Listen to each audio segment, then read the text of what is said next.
ഞാൻ ഇങ്ങനൊരു വീഡിയോ ചെയ്യാനുണ്ടായൊരു കാരണമെന്ന് പറയുന്നത് ഈ ഒരു വീഡിയോ ആണ്. ഞാൻ ആൻഡ്രോയിഡായിരുന്നു ഈ നെട്ട ഡാം വിസിറ്റ് ചെയ്യാനായിട്ട് പോകുന്നത്. ഒരു വൈകുന്നേരം ഒരു സമയം ഏകദേശം ഇരുണ്ട് തുടങ്ങുന്ന ആ ഒരു നേരത്താണ് ഈ കൊളക്കോഴിയും കുഞ്ഞും ഞാൻ കാണുന്നത്. കൊളക്കോഴിയും കുഞ്ഞും റോഡ് ക്രോസ് ചെയ്യാൻ ശ്രമിക്കുകയായിരുന്നു. അപ്പോൾ കൊളക്കോഴിയുടെ കുഞ്ഞിന് നല്ല പേടിയുള്ളതുകൊണ്ട് അത് പകുതി വരെ വരുന്നു, തിരിച്ചു പോകുന്നു. ഇത് ഞാനിങ്ങനെ വാച്ച് ചെയ്തുകൊണ്ടേ നിന്നു. പിന്നെ എൻ്റെ ആ ഒരു വോയിസ് കറക്റ്റ് കോഴിക്കുഞ്ഞിൻ്റെ അതേ വോയിസ്, അതേപോലെ കറക്റ്റ് കോഴിക്കുഞ്ഞ് പോലെ തന്നെ ഈ കൊളക്കോഴിയുടെ കുഞ്ഞ് ഇരിക്കുന്നുണ്ട്. ഇതൊക്കെ കുറച്ച് ഇൻട്രസ്റ്റിംഗ് ആയിട്ട് എനിക്ക് തോന്നി. ഇനി കൊളക്കോഴി കുഞ്ഞിൻ്റെ വോയിസ് ഒന്ന് കേട്ട് നോക്കാം.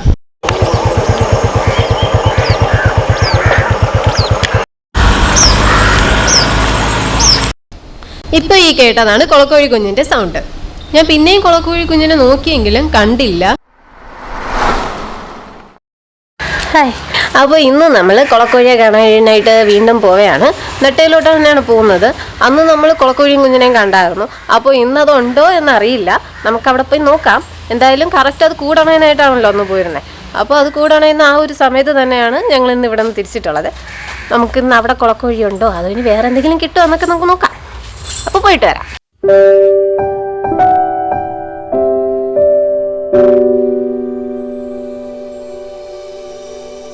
അങ്ങനെ ഞങ്ങൾ അവിടെ എത്തി. അവിടെ എനിക്ക് കൊളക്കോഴിയും കുഞ്ഞിനെയും കാണാൻ പറ്റിയിട്ടുണ്ടായിരുന്നു. എന്നാലും എനിക്കത് റെക്കോർഡ് ചെയ്യാനായിട്ട് പറ്റിയില്ല.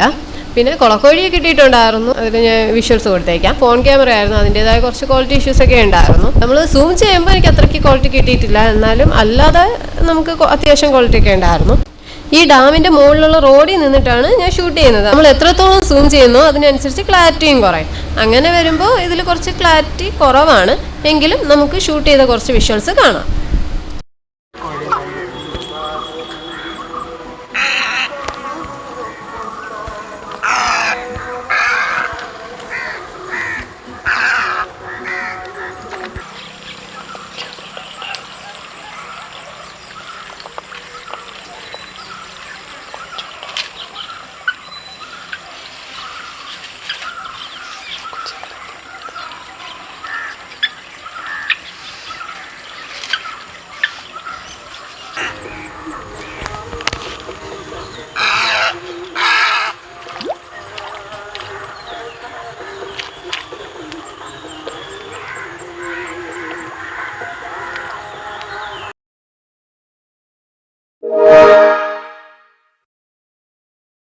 അപ്പോൾ ഇന്ന് നമ്മൾ രാവിലെയാണ് പോകുന്നത്. രാവിലെ ക്യാമറയൊക്കെ കൊണ്ടാണ് പോകുന്നത്. നമ്മൾ കഴിഞ്ഞ പ്രാവശ്യത്തെ 2 ദിവസം പോയപ്പോഴും ക്യാമറ കൊണ്ടുപോയില്ല. അപ്പോൾ അതിനനുസരിച്ച് ക്ലാരിറ്റി ഒന്നും കിട്ടിയിട്ടുണ്ടായിരുന്നില്ല. അതുകൊണ്ട് ഇപ്രാവശ്യം കുറച്ച് ക്ലാരിറ്റിയോടുകൂടി കിട്ടാൻ കഴിയുന്നത് നമ്മൾ ക്യാമറയും കൊണ്ടാണ് പോകുന്നത്. ഇപ്പോൾ കൂട്ടിയിൽ നിന്നെല്ലാം വെളിയിലിറങ്ങുന്ന ഒരു സമയമുണ്ടല്ലോ, ആ ഒരു സമയമാണ്. എന്തായാലും നമുക്ക് കൊളക്കോഴി കിട്ടിയില്ലെങ്കിൽ തന്നെ വേറെ പല മൊമെൻറ്റ്സും നമുക്ക് കിട്ടും. കാരണം സെക്കൻഡ് ഡേ പോയപ്പോൾ തന്നെ നമുക്കറിയാമല്ലോ, കൊളക്കോഴി കിട്ടിയില്ല വേറെ കുറേ മൊമെൻറ്റ്സ് കിട്ടിയിരുന്നു. അപ്പം ഇന്ന് എന്തെങ്കിലുമൊക്കെ കിട്ടുമെന്ന് നോക്കാം. അങ്ങനെ പോകുന്ന വഴിക്ക് ഒരു മയിലിനെ കാണാൻ പറ്റി. ഇതിനു മുമ്പും ഞാൻ ഇതേ സ്ഥലത്ത് വെച്ച് ഈ മയിലിനെ കണ്ടിട്ടുണ്ടായിരുന്നു. അപ്പോൾ ഇപ്രാവശ്യം ജോഡിയായിട്ടാണ് കാണുന്നത്. നമുക്ക് അതിൻ്റെ വിഷ്വൽസ് ഒന്ന് കാണാം.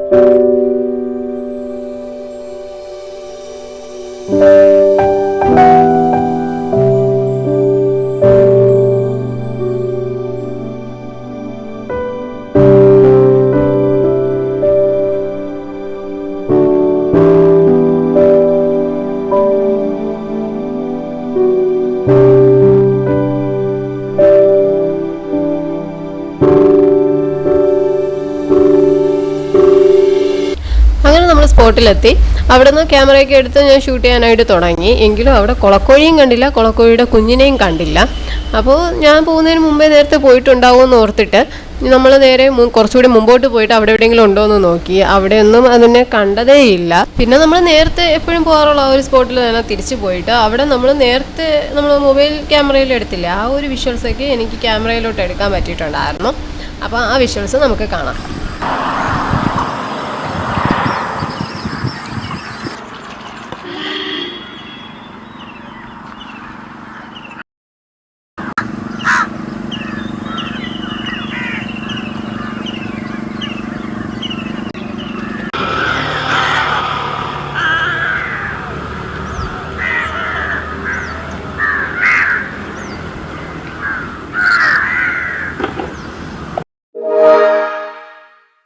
ഇന്ന് വൈകിട്ട് സമയത്താണ് പോകുന്നത്. ഞങ്ങളിങ്ങനെ ഇറങ്ങുമ്പോൾ തന്നെ മഴക്കാറൊക്കെ ഉണ്ടായിരുന്നു. പക്ഷെ കുറെ ദിവസമായിട്ട് മഴയില്ല, നല്ല വേനലായിരുന്നു.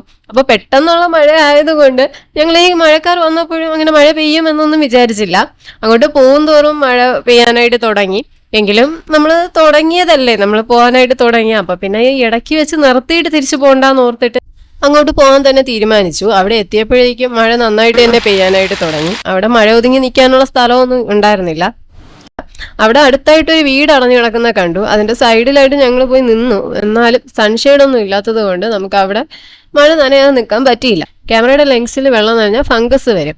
അപ്പോൾ അങ്ങനത്തെ ഒരു പ്രോബ്ലം ഉണ്ടെങ്കിൽ വരുന്നിടത്ത് വെച്ച് കാണാവുന്ന ഇതിൽ ഞാൻ ക്യാമറ എടുത്തങ്ങ് ഇറങ്ങി ഷൂട്ടിങ്ങും തുടങ്ങി. അങ്ങനെ ഷൂട്ട് ചെയ്യുമ്പോഴാണ് ഈ ഒരു കിളിയെ ഞാൻ അവിടെ കാണുന്നത്. ഇത് എന്ത് കിളിയാണെന്ന് ഞാൻ ഷൂട്ട് ചെയ്യുമ്പോൾ എനിക്ക് അറിയില്ലായിരുന്നു. പിന്നീടാണ് അറിയുന്നത് ലെസർ വിസ്ലിംഗ് ഡക്ക് എന്നൊക്കെ പറയുന്ന ഡക്കാണ്. അപ്പോൾ ഇത് വന്നിട്ട് ഈ മഴ സമയത്ത് കൂടുതൽ ആക്റ്റീവ് ആവും. അങ്ങനെ ഈ മഴ സമയം ആയതുകൊണ്ട് ഇത് ഒരുപാട് ഇങ്ങനെ കൂട്ടമായിട്ട് വരുന്നു. അവിടെ കുറച്ചൊരു ഭാഗത്ത് ഇങ്ങനെ വെള്ളം കെട്ടി കിടക്കുന്നുണ്ടായിരുന്നു. അതിലോട്ട് മുങ്ങുന്നു, പിന്നെയും പോകുന്നു. പിന്നെ വേറെ കുറെ വരുന്നു, അത് പിന്നെയും ഇതിൽ മുങ്ങുന്നു, പോകുന്നു. ഇത് റിപ്പീറ്റ് ആയിക്കൊണ്ടേയിരുന്നു. അപ്പൊ മഴ സമയത്ത് മാത്രമാണ് ഞാൻ ഈ കിളികളെ അവിടെ കണ്ടത്. പിന്നെ ഞങ്ങൾ ഒരു കൊക്കിന്റെ കുഞ്ഞിനെ കണ്ടിട്ടുണ്ടായിരുന്നു. അത് കൊളക്കോഴിയുടെ കുഞ്ഞാണെന്ന് വിചാരിച്ച് ഞങ്ങൾ അതിന്റെ പുറകെ പോയി. കുറെ നേരം കഴിഞ്ഞപ്പോഴാണ് മനസ്സിലായത് അത് കൊളക്കോഴിയുടെ കുഞ്ഞല്ല, കൊക്കിന്റെ കുഞ്ഞാണെന്ന്. പിന്നെ അവിടെ കൊളക്കോഴിയെ കാണാൻ പറ്റിയിട്ടുണ്ടായിരുന്നു. അത്രയൊക്കെ അന്ന് എനിക്ക് ഷൂട്ട് ചെയ്യാൻ പറ്റിയുള്ളൂ. അപ്പൊ വീടെത്തിയിരിക്കുകയാണ്. മഴയൊക്കെ ഉണ്ടായിരുന്നു. മഴയൊക്കെ നനഞ്ഞ് പിന്നെ നല്ല മിന്നൽ ഇടിവെട്ടമൊക്കെ ഉണ്ടായിരുന്നു. ഇതൊക്കെ കഴിഞ്ഞ് ഇപ്പൊ നല്ല ഇട്ടിട്ടുണ്ട്. ഇപ്പൊ വന്ന് വീട്ടിൽ എത്തിയേ ഉള്ളൂ. ക്യാമറ നനഞ്ഞിട്ടുണ്ടോന്നൊക്കെ നോക്കണം. അന്ന് കുളക്കോഴി കണ്ടത് ഒരു റാൻഡം ആയിട്ടായിരുന്നു. അന്ന് വെറുതെ ഒന്ന് നെട്ടയിൽ വിസിറ്റ് ചെയ്യാൻ പോയപ്പോ നമ്മൾ ജസ്റ്റ് വെറുതെ അതിങ്ങനെ ക്ലോസ് ചെയ്യുന്നത് കണ്ട് ഞാൻ ആ വീഡിയോ നേരത്തെ അപ്ലോഡ് ചെയ്തിട്ടുണ്ടായിരുന്നല്ലോ. അപ്പൊ അത് എങ്ങനെയെങ്കിലും ക്യാമറയിൽ ഫ്രെയിം ചെയ്യണമെന്ന് വെച്ചിട്ടാണ് ഞാൻ അങ്ങോട്ട് പോയത്. പിന്നെ ക്യാമറയ്ക്ക് ക്വാളിറ്റി ഇഷ്യൂസ് ഒരുപാടുണ്ട്. നോർമൽ ക്യാമറയാണ്, അല്ലാതെ നമ്മുടെ ടെലസ്കോപ്പിക് ലെൻസോ കാര്യങ്ങളോ ഒന്നും നമ്മുടെ കയ്യിലില്ല. ഇനിയിപ്പോ ഈ മഴയത്ത് തന്നെ കൊണ്ടുവരുന്ന ക്യാമറയുടെ എന്തായി എന്നുള്ളത് അവസ്ഥ പോലും എനിക്കറിയില്ല. ഇത്രയും നമ്മൾ ഹാർഡ് വർക്ക് ചെയ്തിട്ടും കുളക്കോഴി കുഞ്ഞിനെ കിട്ടിയില്ല. ഇന്ന് കുളക്കോഴിയുടെ കുഞ്ഞെന്നും പറഞ്ഞുകൊണ്ട് കുറെ നേരം കൊക്കിന്റെ കുഞ്ഞിനെ ഫ്രെയിം ചെയ്തു. അത് കഴിഞ്ഞാണ് പിന്നീട് ഞങ്ങൾ കുളക്കോഴിയുടെ കുഞ്ഞിനെ കാണുന്നത്. പക്ഷെ അത് ഫ്രെയിം ചെയ്യാൻ പറ്റിയില്ല. ജസ്റ്റ് പെട്ടെന്നൊന്ന് വന്ന് പെട്ടെന്ന് പോയി. അത് എടുക്കുന്നതിന് മുമ്പായിട്ട് തന്നെ പോയി. അപ്പൊ കൂടുതൽ നേരം അവിടെ നിൽക്കാനും പറ്റില്ല. നല്ല മഴയുണ്ടായിരുന്നു, നന്നായിട്ട് ഇരുണ്ടിട്ടുണ്ടായിരുന്നു. ഞങ്ങൾ മാക്സിമം ട്രൈ ചെയ്തു. അപ്പൊ ഈ മിഷൻ ഇനി ഇൻകംപ്ലീറ്റ് ആയിട്ട് നിർത്തണോ അതോ കംപ്ലീറ്റ് ചെയ്യാൻ പറ്റുമോ എന്ന് എനിക്കറിയില്ല. എന്തായാലും നോക്കാം. ക്യാമറയുടെ ബാഗൊക്കെ നന്നായിട്ട് നനഞ്ഞിട്ടുണ്ട്. എങ്കിൽ അകത്തോട്ടൊന്നും നനഞ്ഞിട്ടില്ല, വെള്ളം കയറിയിട്ടൊന്നുമില്ല. അതുകൊണ്ട് തന്നെ മോയ്സ്ചറിന്റെ കുഴപ്പമൊന്നും ഇല്ലാന്ന് വിശ്വസിക്കുന്നു. അപ്പൊ ക്യാമറയുടെ ലെൻസ് ഒക്കെ ഞാൻ നോക്കി, വേറെ പ്രശ്നങ്ങളൊന്നും ഇല്ല. അപ്പൊ നമുക്ക് ഷൂട്ട് കണ്ടിന്യൂ ചെയ്യാൻ പറ്റും എന്നാണ് തോന്നുന്നത്. നോക്കാം. അപ്പൊ ഇന്ന് നമ്മൾ കൊളക്കോഴി കാണാനായിട്ട് പോവുകയാണ്. ഇപ്പൊ ഒരുപാട് ദിവസം ആയതുകൊണ്ട് കൊളക്കോഴി വളർന്നൊന്നും അറിയില്ല. ചിലപ്പോൾ പുറത്ത് പോയിട്ടും ഉണ്ടാവും. എന്തായാലും നമുക്ക് പോയെന്ന് നോക്കാം. കഴിഞ്ഞ പ്രാവശ്യം ഇത് മഴയൊക്കെ നനഞ്ഞ് വന്ന് അതിന്റെ ക്യാമറയുടെ കാര്യമൊക്കെ എന്തായെന്നുള്ളതൊക്കെ ഞാൻ നോക്കി, വേറെ പ്രശ്നമൊന്നുമില്ലായിരുന്നു. ഇന്നും ഞാൻ നോക്കി, ക്യാമറയ്ക്ക് വേറെ കുഴപ്പമൊന്നുമില്ല. അപ്പൊ നമുക്ക് ഇന്ന് നല്ല വെയിലാണ്, മഴയൊന്നുമില്ല. അപ്പൊ നമുക്ക് ഇന്ന് കൊളക്കോഴിയെ കാണാൻ പോവാം.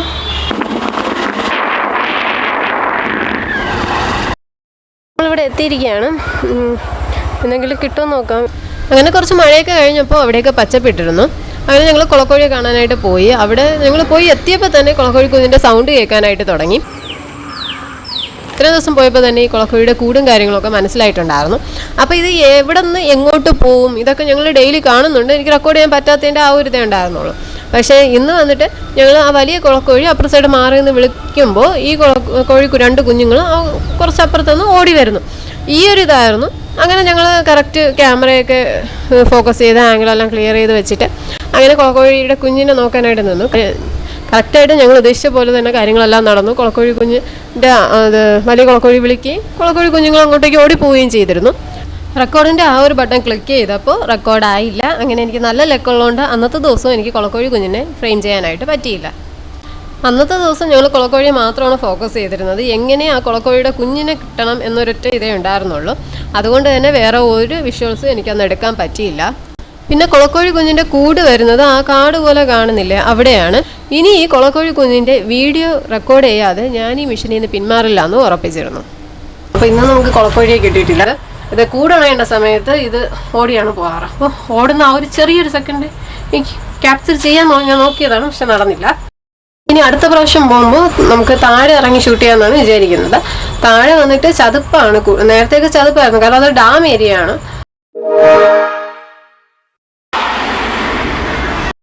അങ്ങനെ നമ്മളവിടെ എത്തി. ഇനി നമ്മൾ നേരത്തെ പറഞ്ഞ പോലെ താഴേക്ക് ഇറങ്ങണം. താഴേക്ക് ഇറങ്ങാനുള്ള വഴിയൊന്നും അവിടെ കണ്ടില്ല. ചുറ്റും മുള്ളുവേലിയൊക്കെ വെച്ച് കെട്ടിയിട്ടുണ്ടായിരുന്നു. അങ്ങനെ ഞങ്ങൾ അവിടെ നിൽക്കുമ്പോൾ ഒരാളെ കണ്ടു. അയാളോട് കാര്യങ്ങളൊക്കെ പറഞ്ഞപ്പോൾ അയാളുടെ ഒരു എസ്റ്റേറ്റ് ഉണ്ട്, അതിനകത്തൂടെ താഴേക്ക് ഇറങ്ങാമെന്ന് പറഞ്ഞു. അങ്ങനെ ഞങ്ങൾ അവിടേക്ക് പോയി നോക്കുമ്പോൾ അവിടെ ഫുള്ളും ഈ പൈനാപ്പിളൊക്കെയാണ് നട്ടിട്ടുണ്ടായിരുന്നത്. ആ എസ്റ്റേറ്റിനകത്തൂടെയാണ് ഞങ്ങൾ താഴേക്ക് ഇറങ്ങുന്നത്.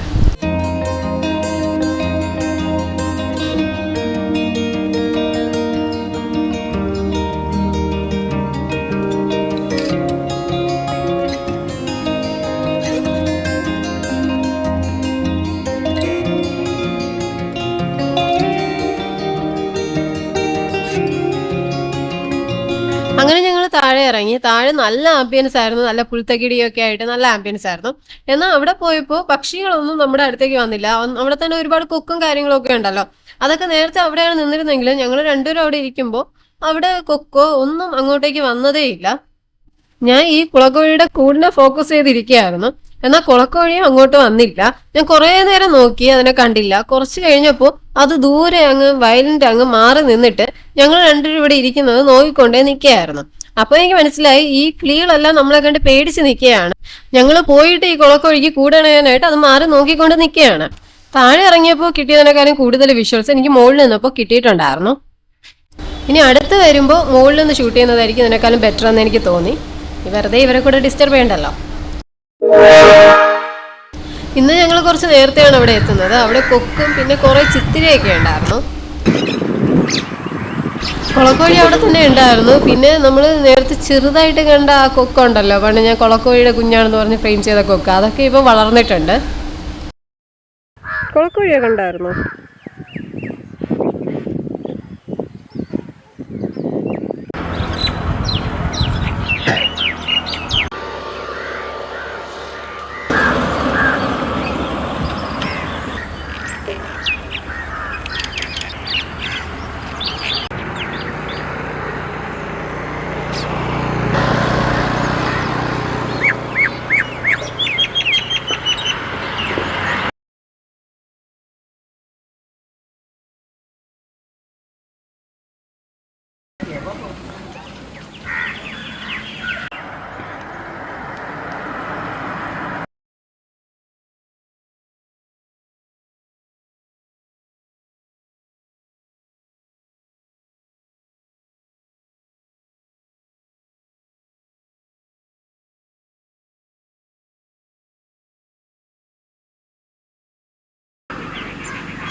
ഇപ്പോഴാണ് എനിക്കിതിൻ്റെ ഒരു ടെക്നിക്ക് പിടികിട്ടിയത്. ഇപ്പം നമ്മളിത് അവിടെ ഒരു കിളി അല്ലെങ്കിൽ ഇത് ഇവിടെ ഒരു കിളി എന്ന് പറഞ്ഞിട്ട് നമ്മളിങ്ങനെ ക്യാമറ മൂവ് ചെയ്തുകൊണ്ടിരുന്നു കഴിഞ്ഞാൽ ഒരു വിഷ്വൽസും നമുക്ക് കറക്റ്റായിട്ട് കിട്ടില്ല. അതേസമയം നമ്മളിപ്പോൾ ഒരു കിളി ഒരിടത്ത് ഇരിക്കുകയാണ്, നമ്മൾ അവിടെ ഫോക്കസ് ചെയ്യുകയാണ്. അപ്പോൾ ഈ കിളി ഇനി അടുത്ത മൊമെൻറ്റിൽ അവിടെ നിന്ന് പറക്കും, നമുക്കറിയാം. അപ്പോൾ നമ്മളത് ഫോക്കസ് ചെയ്ത് ക്ലിയറായി വയ്ക്കുന്നു, അടുത്ത ഈ കിളി പറക്കുന്നു. അപ്പോൾ ആ ഒരു കറക്റ്റ് വിഷ്വൽ നമുക്ക് കിട്ടുന്നു. ഇങ്ങനെയാണ് നമ്മളിത് ഷൂട്ട് ചെയ്യേണ്ടത്. നമ്മൾ ഇന്ന് കുളക്കോഴിയെ മാത്രമാണ് ഫോക്കസ് ചെയ്യുന്നത്. ഇന്ന് എങ്ങനെയും കുളക്കോഴിയെ കിട്ടണം അതിനാണ് വന്നിട്ടുള്ളത്. അപ്പോൾ നമുക്ക് ഇന്ന് കുളക്കോഴിയെ കിട്ടുമോ ഇല്ലേ എന്നുള്ളത് നോക്കാം. നമ്മളിപ്പോൾ ഫോക്കസ് ചെയ്തിരിക്കുന്നത് കുളക്കോഴിയുടെ കൂടുള്ള ആ ഒരു ഏരിയയിലാണ്. അതുപോലെ 2 കുളക്കോഴി ഞങ്ങൾക്ക് കാണാൻ പറ്റിയിട്ടുണ്ടായിരുന്നു. ഇപ്പോൾ ഈ ഉള്ള 2 കുളക്കോഴിയിൽ ഏതെങ്കിലും ഒരു കുളക്കോഴിയുടെ കൂട്ടത്തായിരിക്കും കുളക്കോഴിയുടെ കുഞ്ഞുള്ളത്. നമുക്ക് ഈ 2 കുളക്കോഴികളെ ഒന്ന് നിരീക്ഷിച്ച് നോക്കാം. അപ്പോഴേ ഏതിൻ്റെ കൂടെയാണ് കുഞ്ഞുള്ളതെന്നുള്ളത് നമുക്ക് അറിയാൻ പറ്റുള്ളൂ.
ഇപ്പോൾ ഈ കാണുന്നത് കുളക്കോഴിയുടെ കുഞ്ഞാണ്.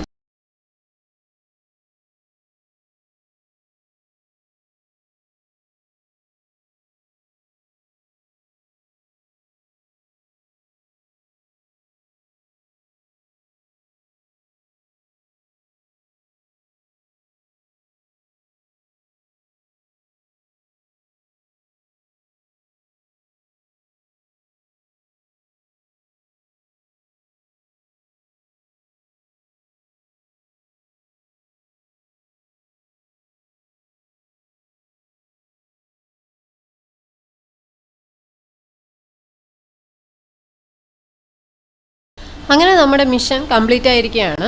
നമുക്ക് കുളക്കോഴി കുഞ്ഞിനെ കാണാൻ പറ്റിയിട്ടുണ്ട്. ഇപ്പോൾ ഈ കുളക്കോഴി കുഞ്ഞ് വളർന്നിട്ടുണ്ട്. ഞാനിപ്പോൾ ഡെയിലി ഇപ്പോൾ ഒരു ദിവസം ഷൂട്ട് ചെയ്യുന്നു, അതിൻ്റെ പിറ്റേ ദിവസം പോയി ഷൂട്ട് ചെയ്യുന്നു, അങ്ങനെയല്ല ഷൂട്ട് ചെയ്തത്. ഒരു ദിവസം കഴിഞ്ഞ് പിന്നെ കുറേ ദിവസം കഴിഞ്ഞ് ചിലപ്പോൾ 2 ആഴ്ചയൊക്കെ കഴിഞ്ഞിട്ടാണ് അടുത്ത് ഞാൻ ഒരു വീഡിയോ ഷൂട്ട് ചെയ്യുന്നത്. അതുകൊണ്ടാണ് കുളക്കോഴി കുഞ്ഞ് ഇപ്പോൾ വളർന്നിട്ടുള്ളത്. മുട്ട വിരിയുന്ന ആ ഒരു കുളക്കോഴി കുഞ്ഞ് കറുപ്പ് നിറമായിരിക്കും. അത് കുറച്ചുകൂടി കഴിയുമ്പോഴാണ് ഇത് ചാര നിറമായിട്ട് മാറുന്നത്. ആ ഒരു നിറത്തിലുള്ളതാണ് ഇപ്പോൾ കാണുന്നത്. നിങ്ങൾക്ക് ഈ വീഡിയോ ഇഷ്ടപ്പെട്ടിട്ടുണ്ടെങ്കിൽ ലൈക്ക് ചെയ്യുക, ഷെയർ ചെയ്യുക ആൻഡ് സബ്സ്ക്രൈബ് ചെയ്യുക. And thank you for watching.